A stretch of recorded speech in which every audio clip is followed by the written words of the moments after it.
I would like to give a very warm welcome to our first speaker. Our first speaker is Dr. Mishkat Shehata. She is a clinical director for longevity at PureHealth, and the topic of her presentation is innovations in longevity medicine. So, Dr. Mishkat, the floor is yours. Please start. Thank you very much, Anastasia. I'll just share my screen. So thank you for having me around longevity. I'm very happy to be here. So I'm going to start by talking about what longevity looks like at the moment for us. So we need to understand the context of where we are going wrong, actually. So we know that our life expectancy in the GCC on average is 79 years. In the UAE specifically, it's 79.7 years. And does that mean that we're living longer, healthier lives? Unfortunately, not. So the total deaths has gone up in its percentage from 1990 to 2019, but also the number of total disability adjusted life years. So one full health year lived in poor health has also gone up. And the reason is we have a huge task ahead of us to reverse, prevent, and treat chronic diseases or lifestyle-related diseases. Now, according to the WHO, the global population above the age of 60 is expected to double by 2050 and to triple by 2100. So people will be living longer, but not necessarily well. Now, specifically within the GCC, currently the median age is 32 years, but it's expected to rise to 51 years in 2100.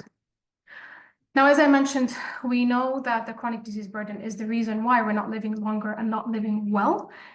Within that, I would also add cancers as non-communicable diseases. And to 80% of disease is lifestyle related. Up to 30% of cancers are also lifestyle related.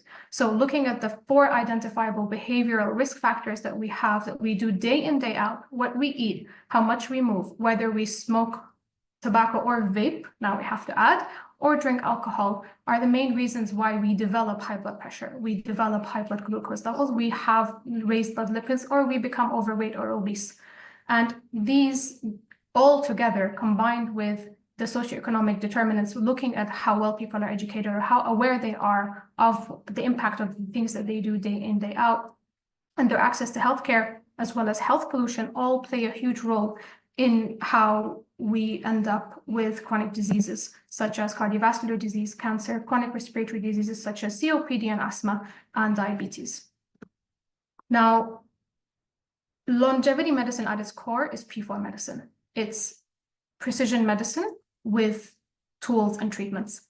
It's predictive. We need to understand the risk prediction, not only using our usual conventional medicine scores of QRIS scores and MESA scores. We need extra scores, and these will hopefully come from AI, or do at the moment come from AI predictive models.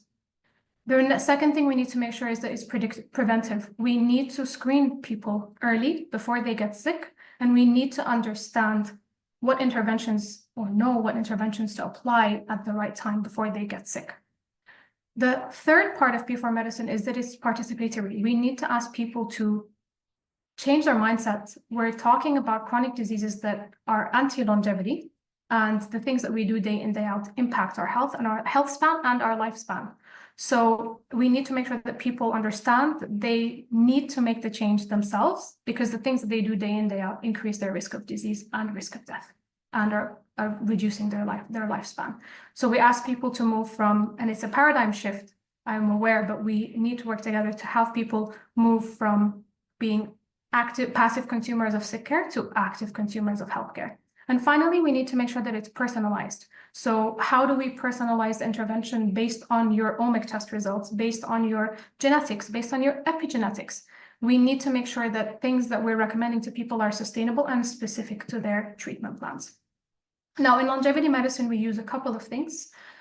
We use tools, and within the tools, I like to split them up into 2. We use omics, so looking at genomics of different types, epigenome, and I'll come to that in a second. But we also look at tech and how it can help us build the big data.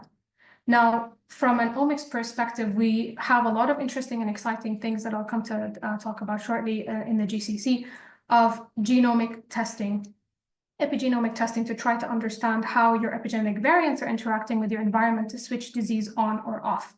Transcriptomics looking at microarray testing, looking at RNA, and microbiomics to understand what your gut microbiome is doing and how it's modulating your risk of disease. And obviously metabolomics as well as the fifth component of this, looking at how organic acids, oxidative stress, and other tests that are related to, well, can give us a personalized approach to understand, get a fuller picture of what's going on to tailor our treatments accordingly.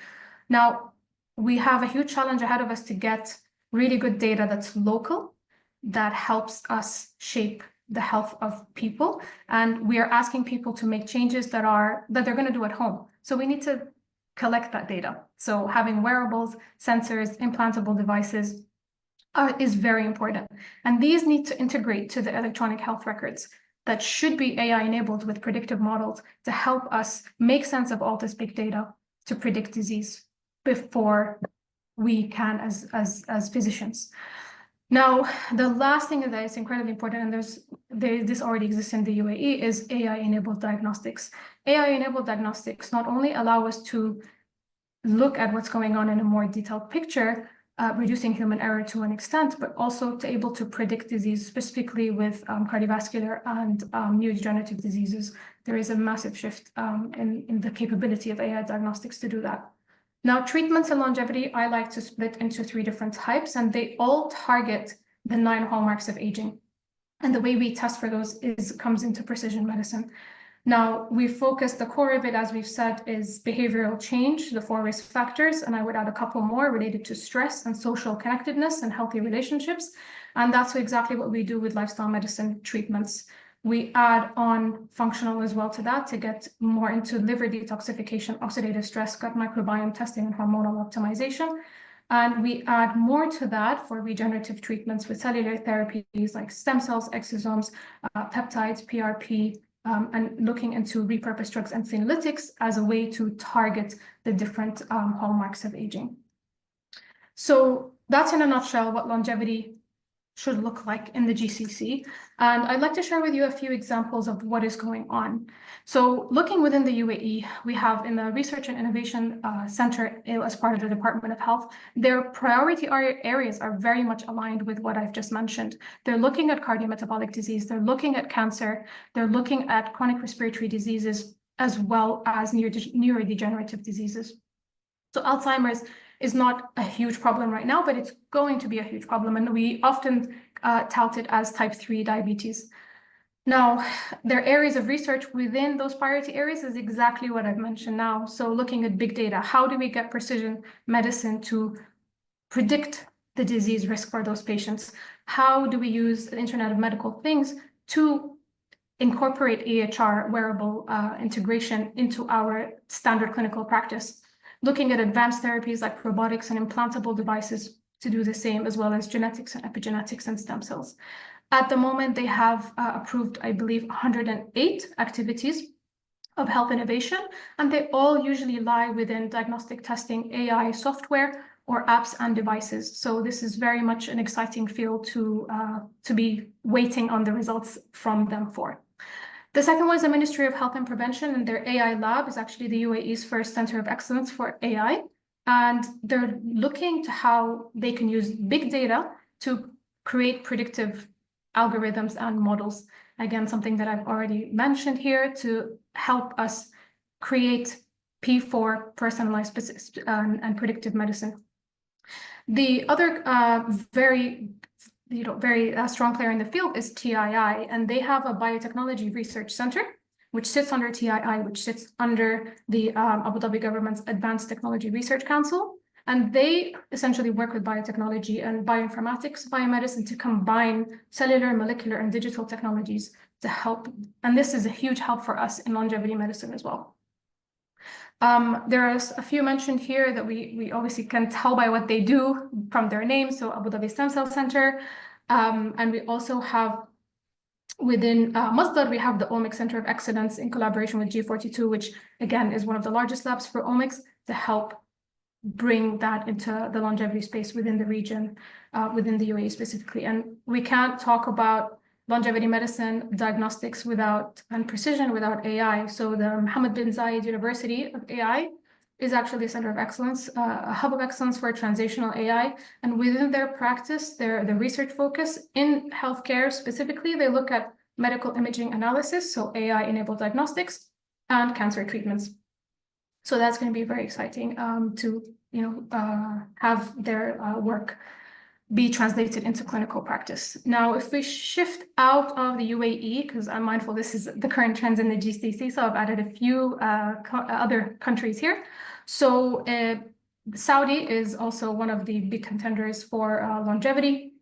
They do have Evolution there, which is investing and has grants that are focusing on longevity-focused technologies as well as businesses to help improve both health span and lifespan. There is a shift from the Saudi, I believe, Data and Artificial Intelligence Authority to have AI incorporated into their health services. And their main focus is personalized care planning as well as diagnostic radiology, so for AI-enabled diagnostics.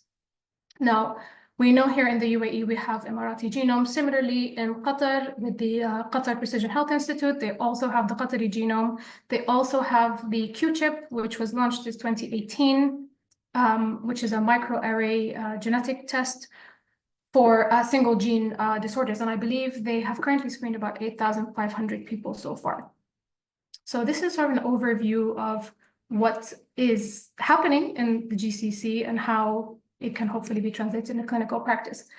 But there needs to be governance and there needs to be a framework. And I always share the need to stress the importance of that when we talk about longevity, because it needs to be structured in a way that is evidence-based, that is standardized, and that is ethical, and that is helpful to deliver good quality, world-class longevity care.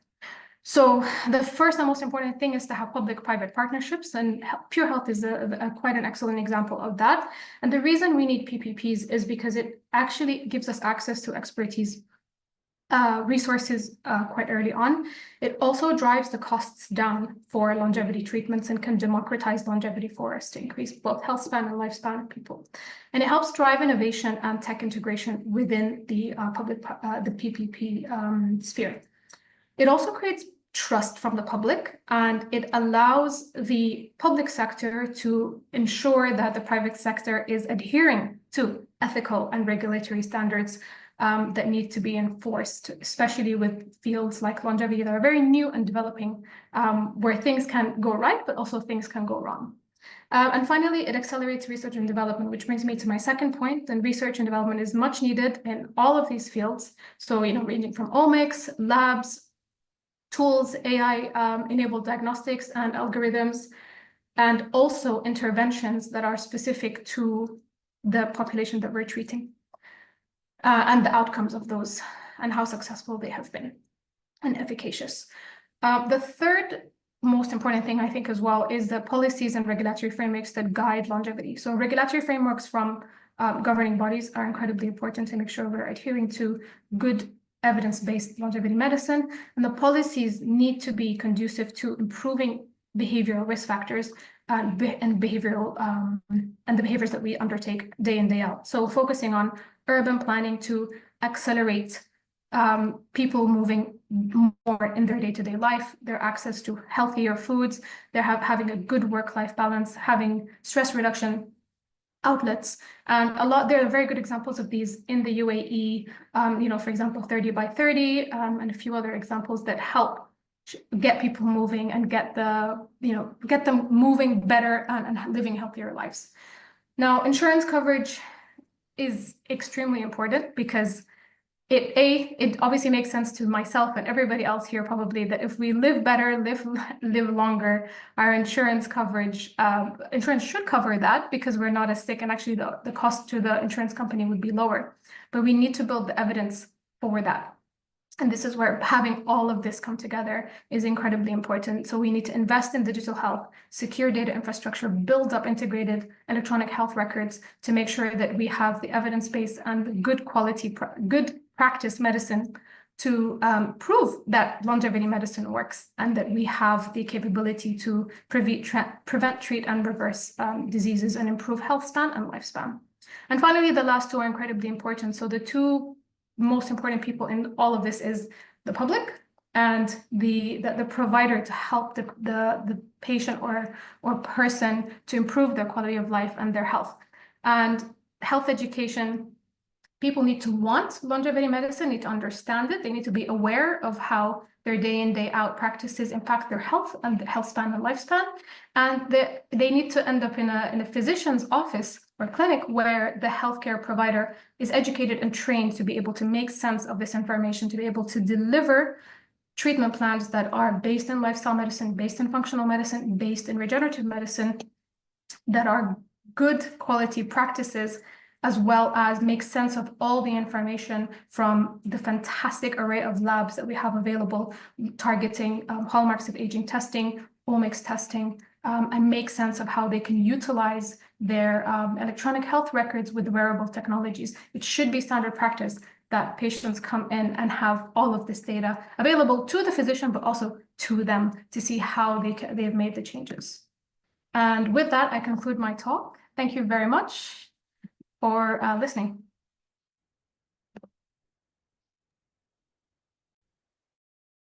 Thank you very much. It was a very insightful presentation, Dr. Mishkat, and hope everyone just enjoyed listening to you and getting some insights.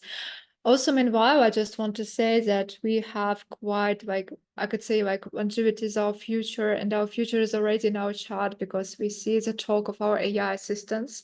Let's come back to presence, and we just encourage everyone to write their comments, expressions, and pose questions. Like, we are waiting for your questions and comments.